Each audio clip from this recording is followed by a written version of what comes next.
Now, I'm sure that most of you know the old story about the astronaut who went far out into space and was asked on his return whether he had been to heaven and seen God. And he said yes. And so they said to him, well, what about God? And he said, she is black. And although this is a very well-known and well-worn story, it is very profound. Because, I tell you, I knew a monk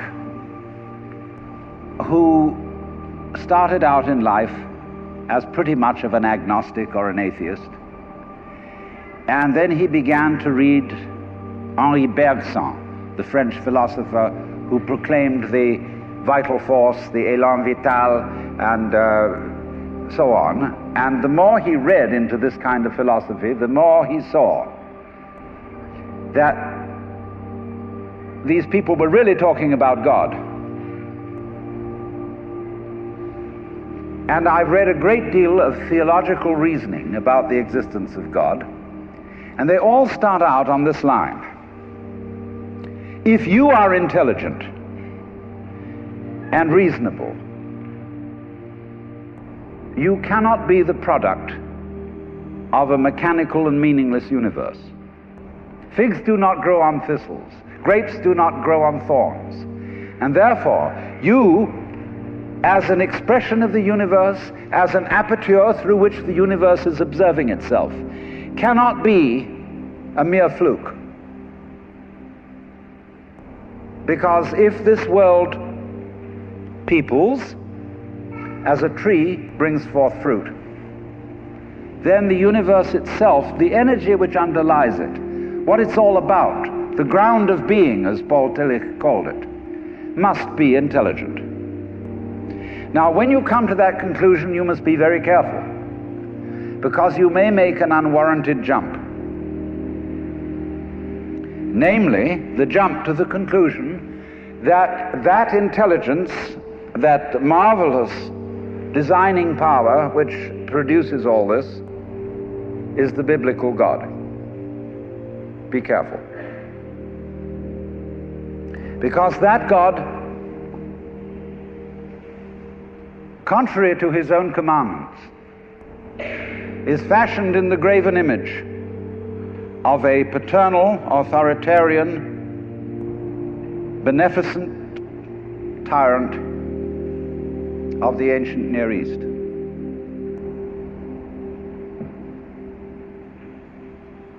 And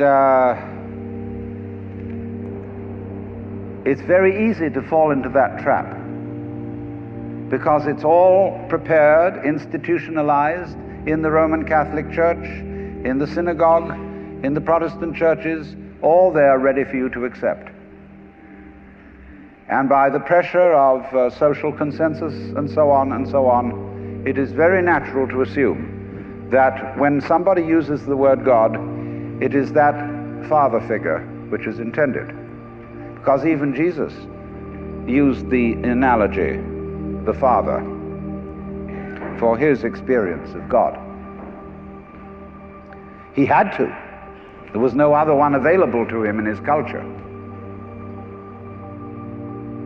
But nowadays, we are in rebellion against the image of the authoritarian father. Especially this should happen in the United States, where it happens that we are a republic and not a monarchy.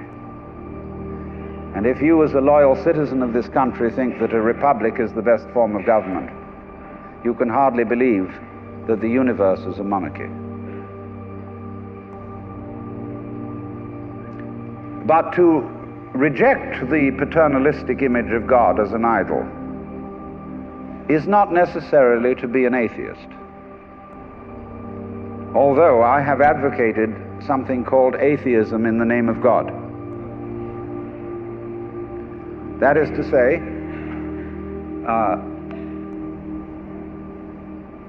an experience, a contact, a relationship with God, that is to say, with the ground of your being, that does not have to be embodied or expressed in any specific image.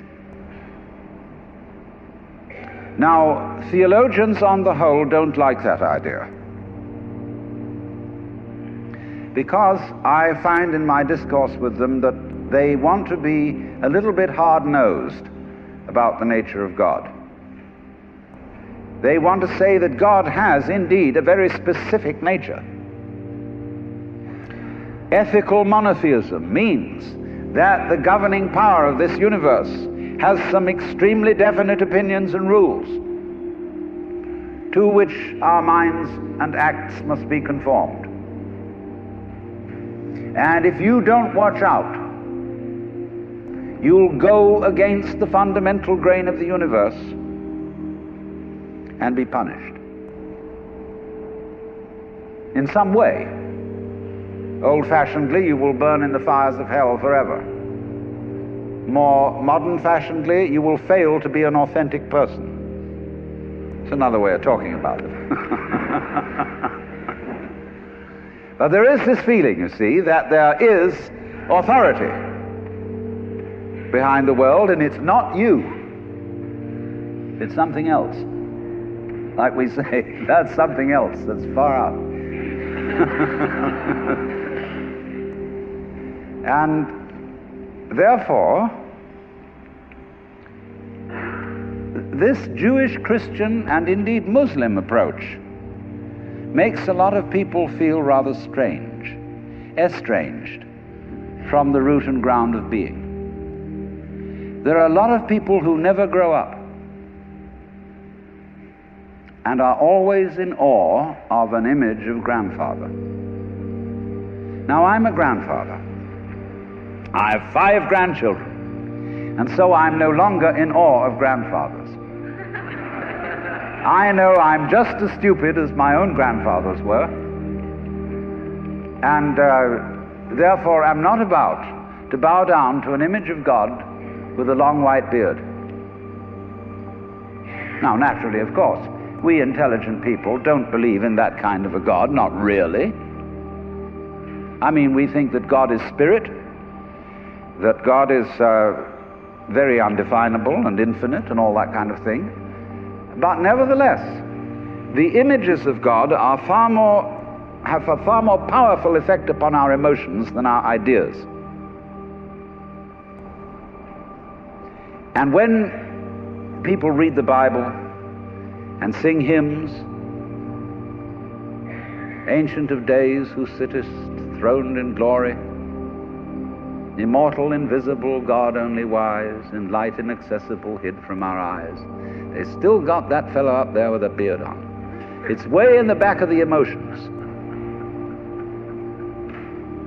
And so we should think, first of all, in contrary imagery, and the contrary imagery is, she's black. Imagine instead of God the Father, God the Mother.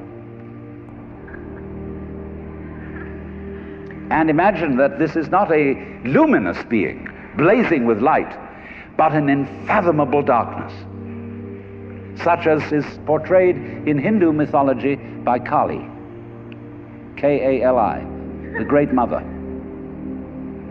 who is represented in the most terrible imagery. Kali has a tongue hanging out long, drooling with blood. She has fanged teeth.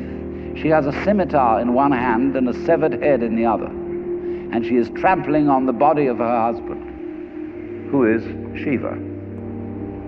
Shiva represents also, furthermore, the destructive aspect of the deity, wherein all things are dissolved so that they be reborn again. And here is this blood-sucking, terrible mother as the image of the supreme reality behind this universe. Imagine, it's the representative of the octopus, the spider, the awful awfuls, the creepy crawlies at the end of the line, which we are all terrified of. Now that's a very important image, because let us suppose, just for the sake of argument, that all of you sitting here right now are feeling fairly all right. I mean, you're not in hospital. You don't have the screaming mimes. You have a sense you probably had dinner and are feeling pretty good. But you know that you feel that you're fairly good because in the background of your minds, very far off in the background of your minds, you've got the sensation of something absolutely ghastly that simply mustn't happen. And so against that which is not happening, and which doesn't necessarily have to happen, but by comparison with that, you feel pretty all right. And that absolutely ghastly thing that mustn't happen at all is Kali. And therefore, at once, we begin to wonder whether the presence of this Kali is not in a way very beneficent. I mean, how would you know that things were good unless there was something that wasn't good at all? Now I'm not putting this forward as a final position. I'm only putting it forward as a variation, as a way of beginning to look at a problem and getting our minds out of their normal ruts. She's black. Well, she, first of all, feminine, represents what is called philosophically the negative principle. Now, of course, people who are women in our culture today and believe in women's lib don't like to be associated with the negative because the negative has acquired very bad connotations. We say accentuate the positive. Well, that's a purely male chauvinistic attitude. How would you know that you were outstanding unless by contrast there was something instanding?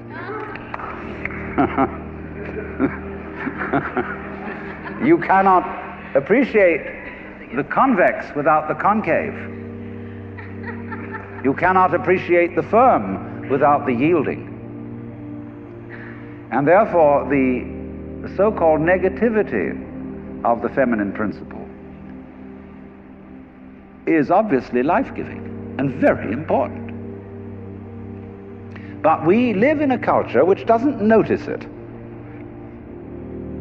You see a painting, a drawing of a bird, and you don't notice the white paper underneath it. You see a printed book, and you think that what is important is the printing, and the page doesn't matter. And yet, if you reconsider the whole thing, how could there be visible printing without the page underlying it? What is called substance, that which stands underneath, underneath, stands. To be substantial is to be underlying, to be the support, to be the foundation of the world. And of course, this is the great function of the feminine, to be the substance. And therefore, the feminine is represented by space, which is of course black at night. But were it not for black and empty space, there would be no possibility whatsoever of seeing the stars. Stars shine out of space, and astronomers, very high-powered astronomers, are beginning to realize that stars are a function of space. Now that's difficult for our common sense, because we think that space is simply inert nothingness. But we don't realize that space is completely basic to everything. It's like your consciousness.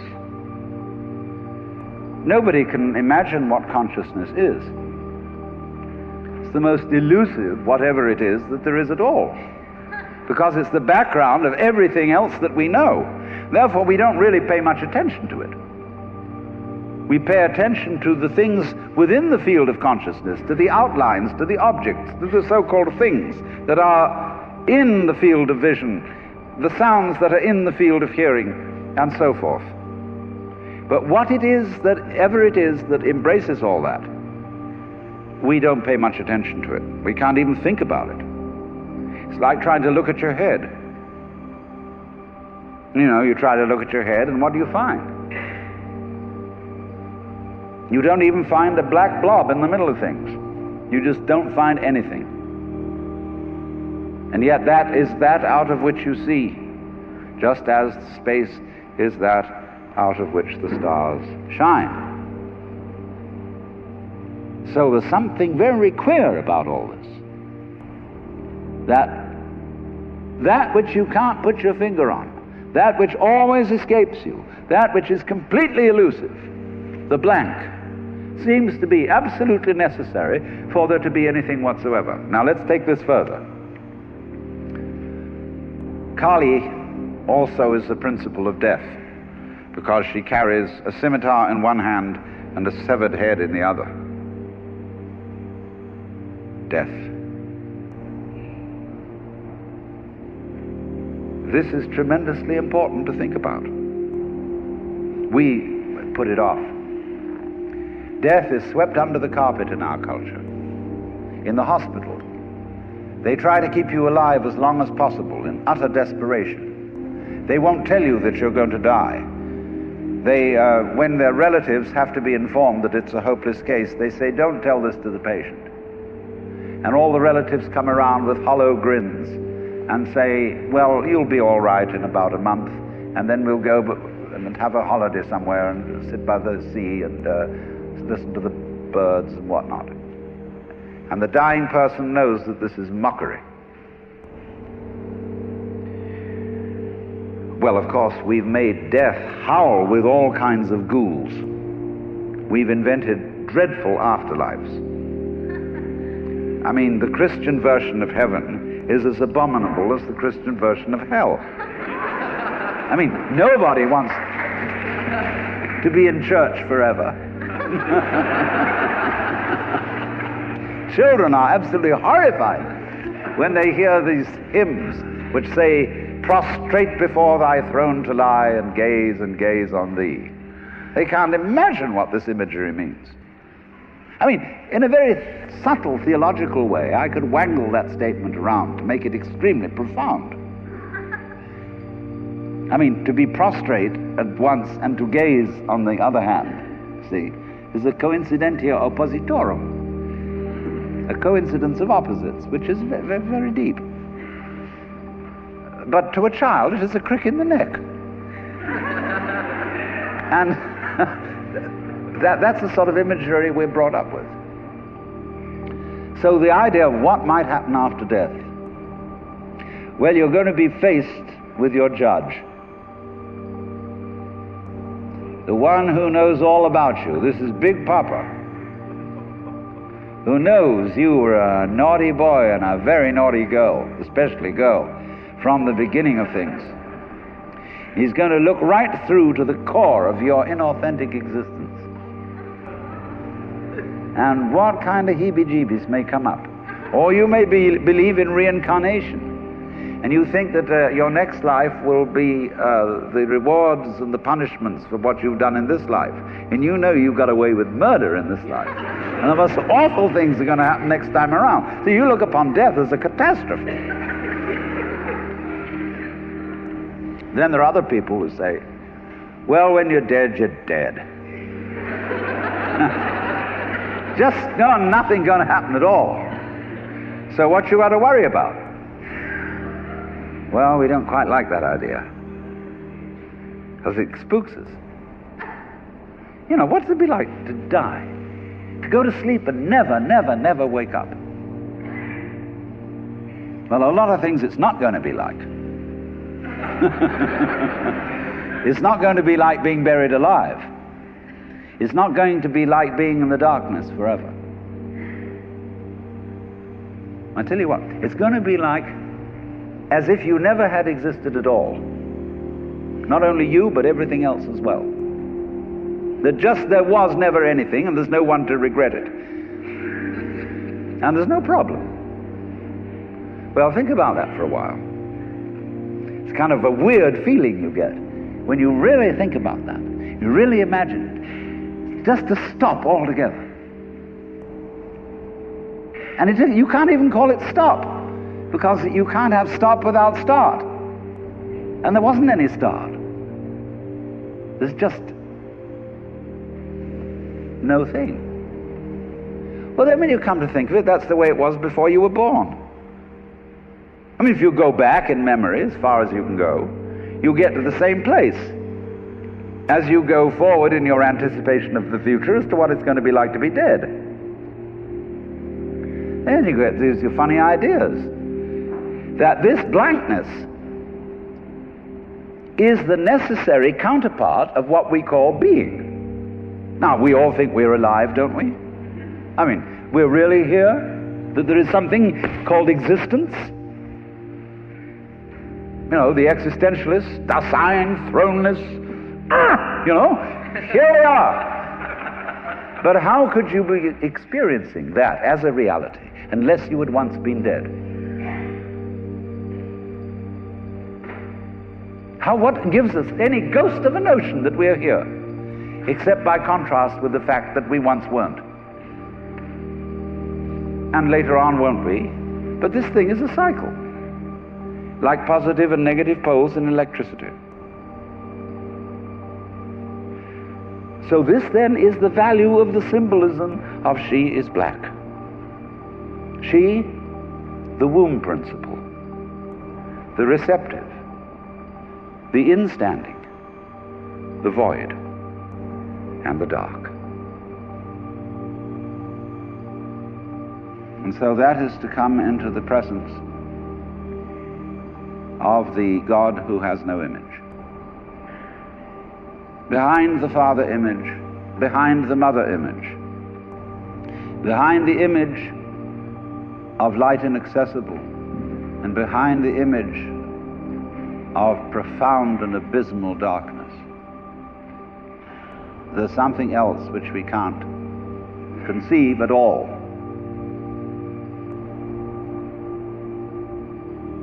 Dionysius the Areopagite called it the luminous darkness. Nagarjuna called it shunyata, the void. Shankara called it Brahman, that which can only, of which nothing at all can be said.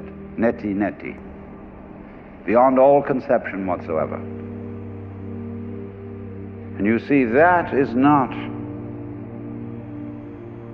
atheism in the formal sense of the word.